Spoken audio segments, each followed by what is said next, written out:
Aksi final penuh dramatik di Bukit Jalil, akhirnya melahirkan juara baru Piala Malaysia musim ini. Namun di sebalik sorakan ribuan penyokong, ada satu detik yang benar-benar mengubah perjalanan perlawanan dan membuat seluruh stadium tergamam. Bagaimana JDT akhirnya berjaya menundukkan semangat luar biasa Kuching City.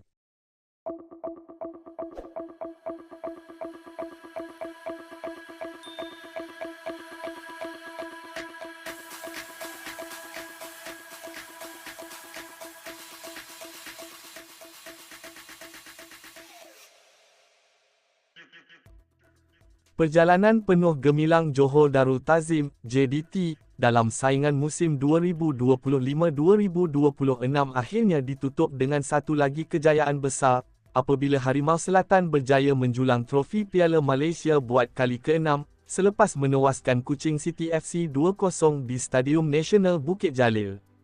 Perlawanan akhir yang berlangsung dalam suasana penuh debaran itu, menyaksikan ribuan penyokong kedua-dua pasukan membanjiri stadium seawal petang lagi. Sorakan demi sorakan bergema di Bukit Jalil, menjadikan final kali ini antara yang paling meriah dalam sejarah Piala Malaysia moden. JDT turun sebagai pasukan pilihan berdasarkan pengalaman dan kekuatan skuad, namun Kuching City hadir dengan semangat luar biasa untuk mencipta sejarah terbesar kelab mereka. Skuad kendalian Xisco Munoz mempertaruhkan kesebelasan terbaik dengan Bergson mengetuai jentera serangan, dibantu pemain kreatif Marcos Guillem dan Nacho Mendes di bahagian tengah. Di benteng pertahanan pula, JDT tampil cukup berdisiplin untuk memastikan mereka tidak memberi ruang mudah kepada lawan. Kuching City pula membuat sedikit kejutan, apabila tidak menurunkan Ronald Ngahwanja dalam kesebelasan utama. Walaupun begitu, mereka tetap tampil berani menerusi kombinasi Joao Pedro, Ramadan Saifullah dan Jerome Item yang menjadi sandaran utama untuk mengucar-kacirkan pertahanan Harimau Selatan. Sejak whistle permulaan dibunyikan, JDT terus mengawal rentak permainan dengan corak hantaran pendek yang kemas. Penguasaan bola jelas memihak kepada juara Liga Super itu, apabila mereka kerap melakukan gerakan tersusun dari bawah ke kawasan serangan. Walaupun ditekan, Kuching City tidak sekadar bertahan. Wakil dari Borneo itu beberapa kali berjaya melancarkan serangan balas pantas yang hampir mengejutkan JDT. Corak permainan agresif mereka nyata memberi kesukaran kepada Harimau Selatan untuk mencari jaringan awal. Peluang pertama JDT hadir seawal minit ke-8, apabila Marcos Guillem menerima hantaran cantik sebelum melepaskan rembatan deras ke arah pintu gol. Namun pertahanan Kuching City, Yuki Tanigawa bertindak pantas melakukan hadangan penting untuk menyelamatkan pasukannya daripada dibolosi.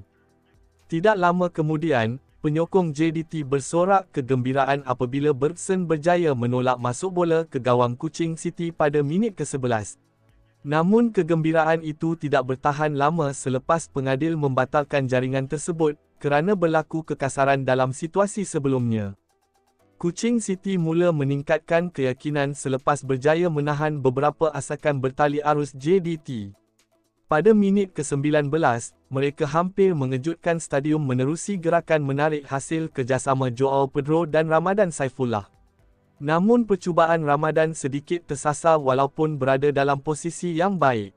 Separuh masa pertama terus berlangsung sengit dengan kedua-dua pasukan saling berbalas serangan. JDT terus menguasai permainan, tetapi disiplin pertahanan Kuching City menjadi faktor utama mereka mampu bertahan. Penjaga gol Kuching City, Haziq Nazli muncul antara pemain terbaik pada malam itu apabila mempamerkan aksi cukup cemerlang. Menjelang tamat babak pertama, beliau melakukan dua penyelamatan penting berturut-turut untuk menafikan percubaan Nacho Mendes dan Bergson. Ketangkasan Haziq nyata menyukarkan pemain JDT untuk mencari gol pembukaan. Setiap kali Harimau Selatan berjaya memasuki kawasan berbahaya, penjaga gol itu sentiasa berada di posisi tepat untuk menggagalkan percubaan lawan. Keputusan 0-0 pada separuh masa pertama, jelas memberi gambaran bahawa final kali ini bukan mudah buat JDT.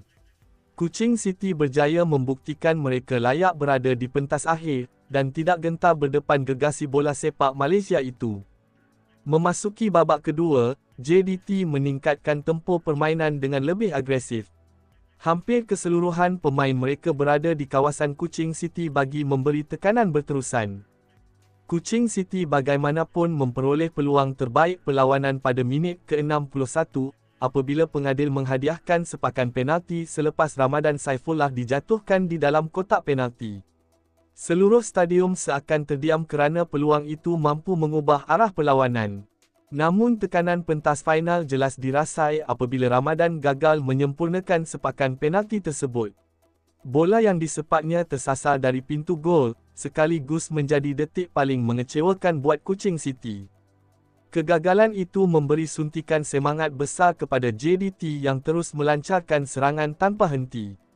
Bergson hampir memecah kebuntuan pada minit ke-66 menerusi rembatan deras dari dalam kotak penalti, tetapi Haziq sekali lagi menjadi penghalang utama. Semakin masa bergerak, perlawanan menjadi semakin terbuka. Kuching City turut memperoleh peluang menerusi kepantasan Jerome Item yang beberapa kali melakukan larian solo berbahaya. Pada minit ke-75, Item hampir mencipta sensasi apabila berjaya melepasi pertahanan JDT sebelum melakukan rembatan dari jarak dekat. Namun bola tersasar dan peluang keemasan itu disia-siakan. Ketika ramai mula menjangkakan perlawanan akan berlanjutan ke masa tambahan, JDT akhirnya berjaya memecah kebuntuan pada minit ke-80. Marcos Guillem muncul wira apabila melepaskan rembatan cantik yang melencong masuk ke penjuru gawang Kuching City. Gol tersebut meledakkan suasana Stadium Nasional Bukit Jalil dengan sorakan penyokong Harimau Selatan. Pemain JDT turut jelas lega selepas berdepan tentangan sengit sepanjang perlawanan. Kuching City cuba bangkit memburu gol penyamaan dalam baki minit permainan, namun JDT menggunakan pengalaman mereka untuk mengawal situasi dengan tenang. Malam penuh emosi itu menjadi lebih istimewa, apabila Arif Aiman Hanapi yang kembali selepas berehat panjang akibat kecederaan, akhirnya mencetak nama sebagai penjaring.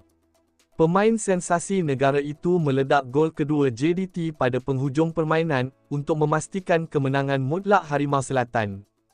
Gol Arif Aiman bukan sahaja mengesahkan kemenangan JDT, malah menjadi simbol kebangkitan pemain itu selepas 186 hari bergelut dengan kecederaan. Penyokong JDT bersorak gembira melihat bintang muda mereka kembali menyinar di pentas besar. Kuching City sempat menghasilkan jaringan menerusi Stuart Wilkins, namun gol tersebut dibatalkan kerana Yago berada dalam kedudukan offside ketika gerakan berlangsung. Whistle penamat akhirnya dibunyikan dengan keputusan 2-0 memihak kepada JDT.